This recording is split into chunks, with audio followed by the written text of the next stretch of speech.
and I couldn't believe what I've seen. It was a beautiful, slender, 20 years younger looking woman. And I asked her, what's going on? What is that magical transformation? And she told me, well, it's my new diet. And I asked her what the diet is. And she says, Ora, how did you find carnivore? well, it might sound funny, but actually, I think I grew up being a carnivore. And I guess it's a little bit unusual answer, but if you allow me, I'll go back, rewind the tape back, and then from there, from the past, come back to the present and tell you what clicked, what triggered my interest for carnivore. I grew up in Eastern Europe, namely in Moscow, Russia. And as a child, I remember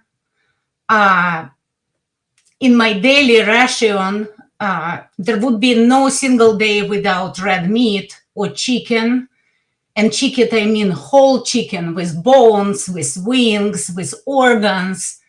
And when I was sick, my grandmother will make me hot, fresh bone broth because my grandmother was thinking it has a strong healing aspect.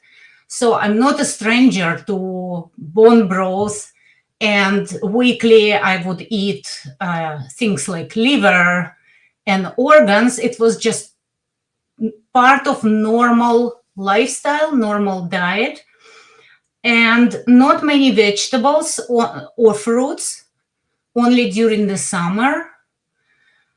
And one funny episode when we will go to the grocery store, especially I grew up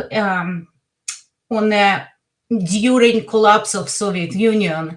There was not much choices in terms of food in the grocery store. Sometimes the shelves were pretty much empty, and the only product that always was there was margarine.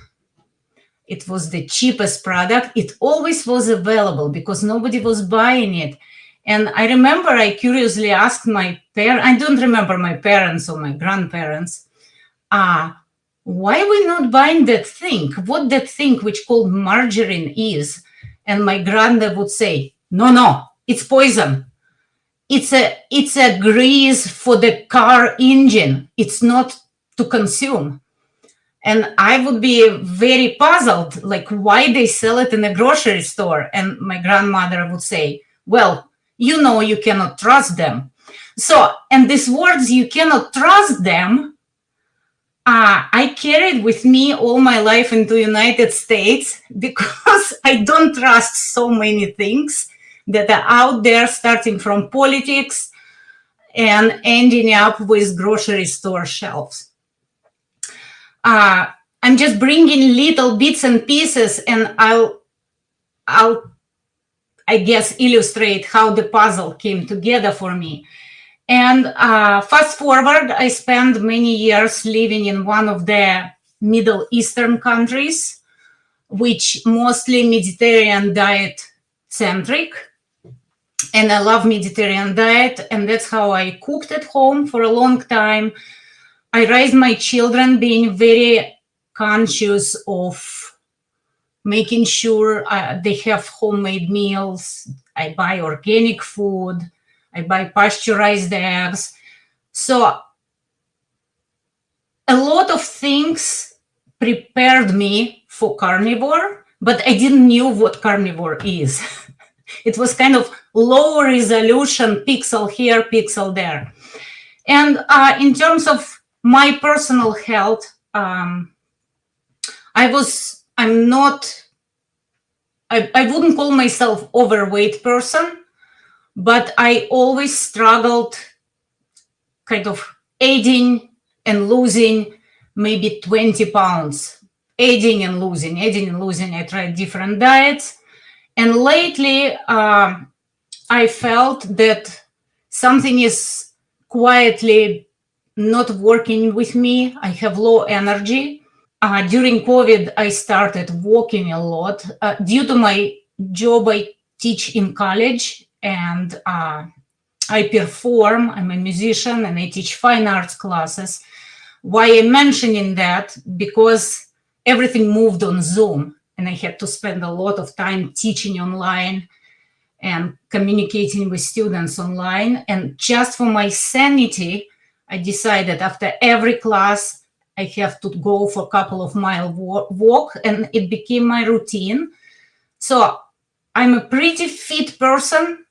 And at the same time, I started feeling lately that I'm not in my best performing capacity, performing because I have to perform in front of students. I have to be inspiring, energetic teacher.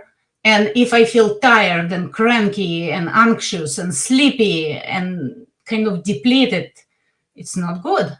So during January of 2024, I received a phone call from one of my adult students who is a teacher herself, who used to take a beautiful human being inside and out.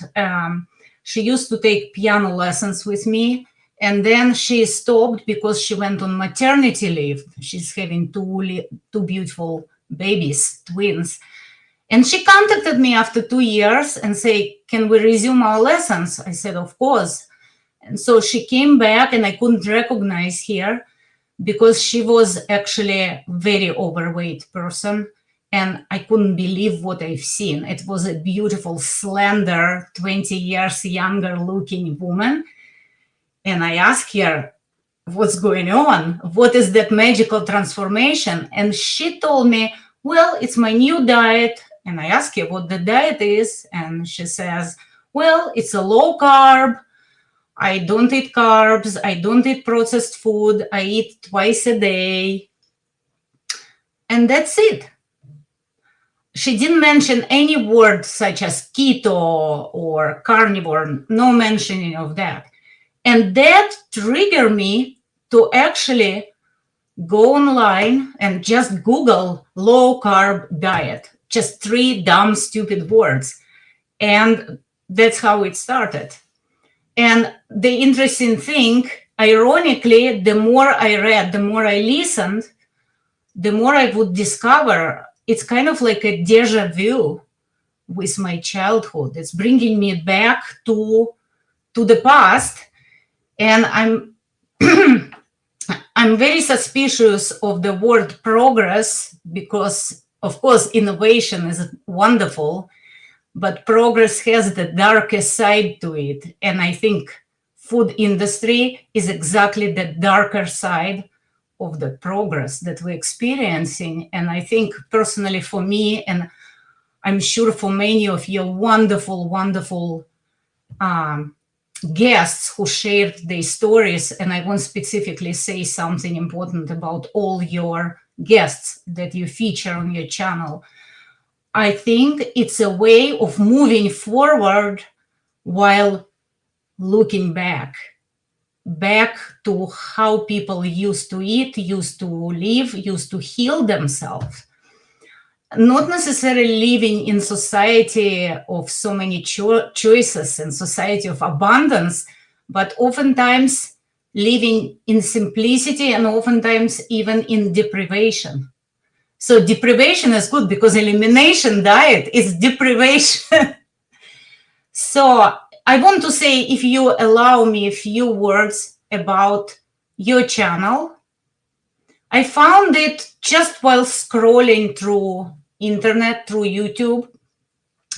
And what I found incredibly unique about it, to me, it's very therapeutic to hear people's story, unmediated, unprocessed, raw, real people's stories. And I see every person who appears on your channel as a hero, because to me, heroism, it's not something big. It's not something that we can read about in the headlines of newspapers or online, but it's a quiet heroism of a person who take their fate, their life into their own hands and start exercising actually critical thinking skills. especially in the United States, where I currently live, where there's so much brainwashing going on so many levels. I experience it daily in my academic life, but it's a whole other conversation. I think people claiming the young freedom of thinking critically.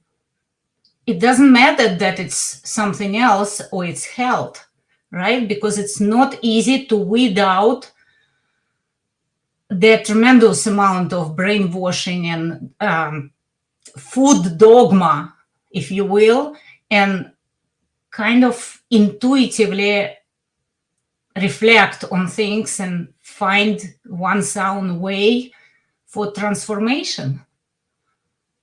And another thing, so I started carnivore kind of gradually. I started keto. I thought, okay, my student inspires me. I see my student every week for weekly piano lesson. And I ask her, would you keep me accountable, please? Each time you come for the lesson, tell me honestly if you see if I'm losing weight. So, and that's how it started. My student would keep me accountable. And it's still a motivation for me. I lost 24 pounds since end of January. I guess it's 3 months now. It's end of April. And what else I wanted to mention? It's actually a joyful process to me because, first of all, I love meat. I always loved meat. I love organs. I never purchased a single bottle of processed seed oil. Again, I always was eating organic, but even I consider myself, like, preach to my students critical thinking skills, which is huge deficit around. But myself, I also became victim of that brainwashing because organic doesn't mean good. It can be organic processed food, which is very bad. It doesn't matter that it's organic. So it's a shift that I had to make in my own mind. And gradually, the first thing I noticed that I started having more energy. I'm not tired after a whole day of teaching. For example, today I had 3-hour very intense rehearsal. I have performance coming up, and I was extremely focused, very sharp, not tired at all, no pains in the body. And I think mentally, I feel as a more balanced person. And I think it's very important for me as a teacher to be balanced person. So I project certain positive vibe to people around me, especially to my students, which I couldn't do. And it bothered me because my profession, my work is very important to me and I'm very passionate about it. So Sorry, just on the energy and the balance, has your sleep improved as a result of carnivore? very much, not at the beginning. At the beginning, I started having so much energy that I would wake up like 5 times during the night for no reason. Not to go to the bathroom, but just like, I don't want to sleep. I want to go out, do things. It's almost like I was on steroids. It was really weird. But now I sleep normally, just normal sleep. And I'm not following carnivore in dogmatic way.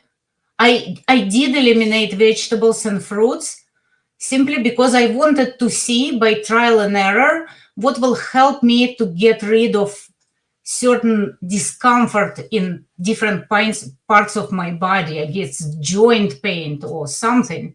And I knew for a fact I was scared. I thought maybe I need hip replacements. Maybe I have arthritis. Who knows? And I decided, okay, maybe And also among that, reading stories of people also on your channel with similar symptoms, how the elimination diet actually calmed down in certain inflammation processes. So I started eliminating things, eliminating nuts, eliminating cheese. I still drink kefir because I grew up drinking kefir as a fermented milk. I love it, and I do it myself at home now, the way my grandmother did. And the only vegetable I eat is fermented cabbage, and it's I grew up with fermented cabbage or sauerkraut, but that's the only vegetable I eat, and I don't miss it. I love vegetables, but that's the strange thing I don't miss it. And I don't miss fruits, and I love fruits. So my taste buds changed, and I'm happy to see it because the only thing I crave is meat. I actually look forward to the next portion of meat. Meat, I mean specifically red meat, beef. I don't eat much chicken. I do like fish a lot. I eat fish. And again, in my childhood, we ate sardines, for example. I'm not fan of sardines, but it's something I'm not stranger to. So it's basically bringing back into focus something that I knew, and I allow myself to forget it. But carnivore kind of reminded me, that's what it is. It's proven by generations of people who lived like that until something pushed it away and replaced it with all side effects of progress. Progress, I mean. I really like that sentiment. The side effects of progress. That sounds, yeah, that's a nice phrase. Because it really is, you know, the side effects of convenience, ultra convenience. You know, everything comes in a packet. You can eat on the go, that kind of thing. Yeah, and And we due to see, my work, because I work a lot and I'm here and there and constantly on the go, oftentimes I was eating, again, organic fast food. It's still a fast food. It's still a processed food. It doesn't matter that it's organic. It's organic junk. It's a sales pitch. And as I said, I felt victim of the same thing. And I'm kind of clearing out that space for myself. And I plan for carnivore. I want it to be a lifestyle because it makes me, again, more balanced person. And losing weight, it's a wonderful thing. I feel lighter. I can run around. I can just be more energetic, be more myself, more funny. But also, it doesn't mean that I don't want to fall into dogma of saying, oh, never in my life I will try a tomato, or never in my life I will try an apple. I don't want to say that because summer comes, I will go to farmer's market and buy myself fresh tomato, but store tomatoes, they are pre-frozen. I don't know, God knows how long they were there. And I just don't feel any desire. I don't feel that I'm depriving myself of it. That's the thing. So so how are you eating at the moment? How often, and what makes up your, for example, your breakfast and that I kind of. don't eat breakfast. I never liked eating breakfast. I do drink coffee, black coffee, and I add few drops of heavy cream, grass-fed heavy cream, which allows me comfortably go until 1 or 2 o'clock in the afternoon. I know it's not 100% pure carnivore, but as I said, I'm not a purist because I think it's quite dangerous to become purist, and I don't want to become obsessively carnivore because obsession it's another side effect so of a good thing. So it makes me feel good. I still lose weight. Coffee once a day with few drops of heavy cream, fine. And I eat eggs. I eat meat, beef or lamb, and few times a week fish or I organs like liver. I love liver. I know how to make it well. And couple of times a week I drink half cup of of kefir, which is fermented milk, which I like. That's it. That's all my food. Wow. And like you're back at the school now. You're not actually remoting anymore. Oh no, no, Hmm. fully back. Yeah. Yeah. So your kind of energy within the school and moving around between classes and stuff is just super high now. Super high, and I'm loving it.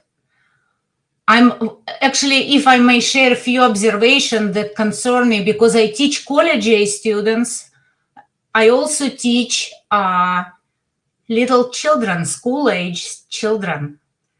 And I see growing amount of obese children and obese college students, but also college students who at age, I teach undergrad students that are on medications. Mostly they suffer from depression and anxiety and other medications. Oftentimes they share with me, oh, I forgot my medication today. I don't know how I can function. And I remember,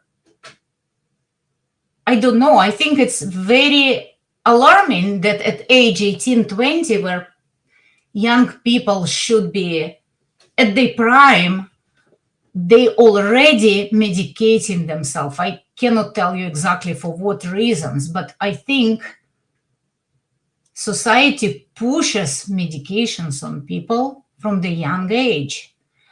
And with little children, I know from parents, they say, oh, my child is on attention deficit, on ADD medication or some other things. And ADD, it's not ADD, it's your child is creative, your child is smart and sharp. It's nothing to do with ADD. And I don't know why people do it, but it's very concerning for me simply to observe it.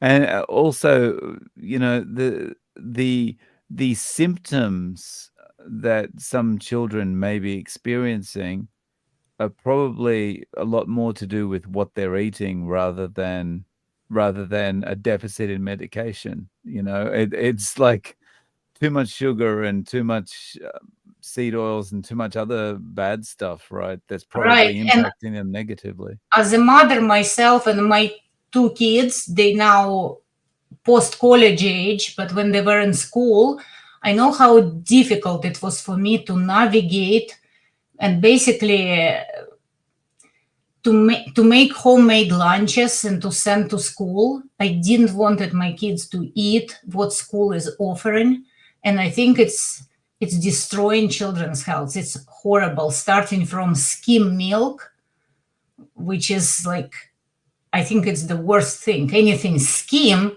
you take mass nutrient things and you take it out of the food, and it's considered to be like a standard school lunch program.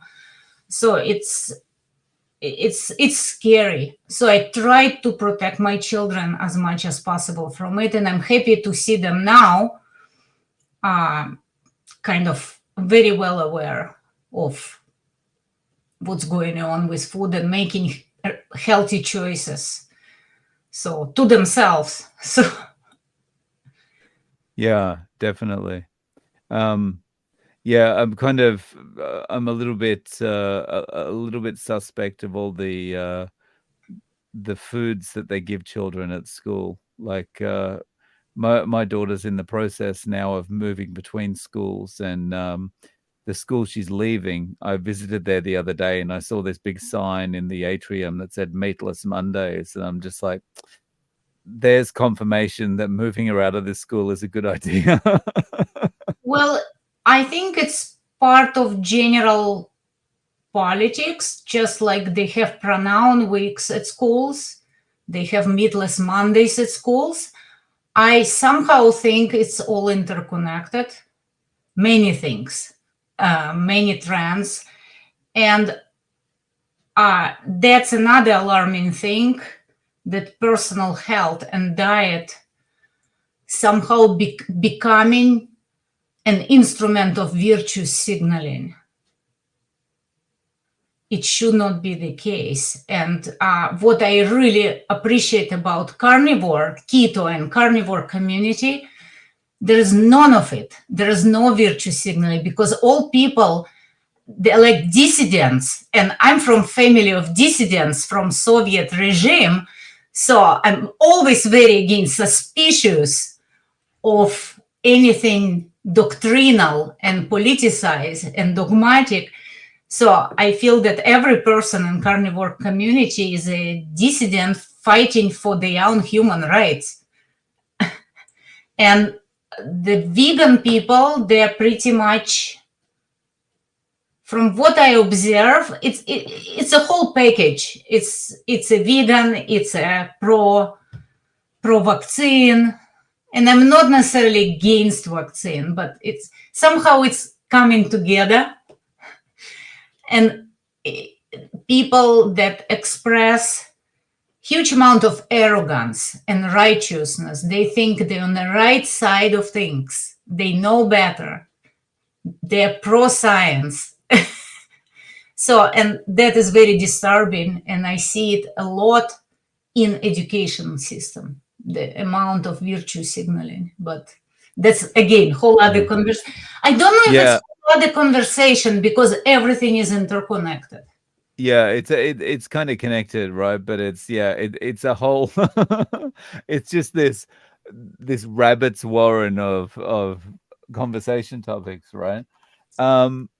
So I guess, like, does that mean when you're at work, when you're at school, sometimes you literally have to bite your tongue, you literally have to go, okay, I'm just not going to say anything about this because, I don't agree with whatever they're doing here, but I'm not gonna voice my opinion. Well, I teach my students. First of all, I never express my political views in a classroom because I find it unacceptable.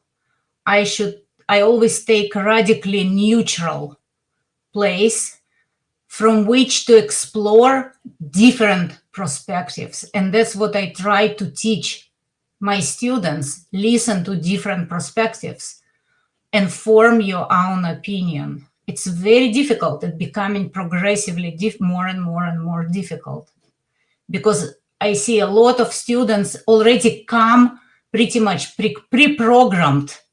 They come into college after 12 years of school.